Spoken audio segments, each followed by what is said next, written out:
بسم اللہ الرحمن الرحیم۔ السلام علیکم۔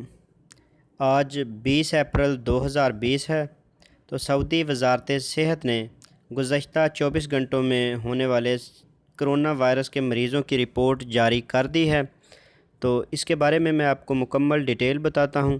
اس سے پہلے اگر آپ اس چینل پر نئے ہیں تو کائنڈلی اسے سبسکرائب کر لیں۔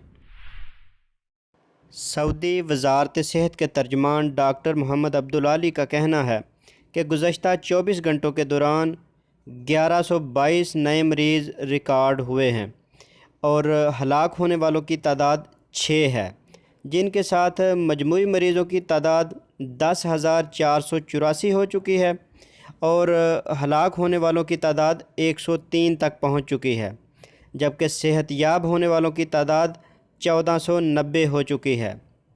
گزشتہ 24 گھنٹوں کے دوران سب سے زیادہ مریض مکہ مکرمہ میں ریکارڈ ہوئے ہیں۔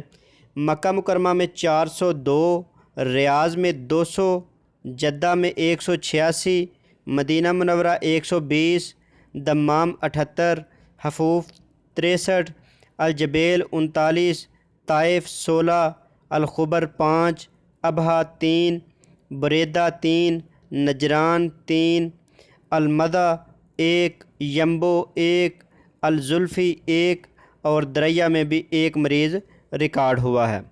تو اگر آپ کو میری یہ ویڈیو پسند آئے تو اسے لائک اور شیئر ضرور کیجئے گا۔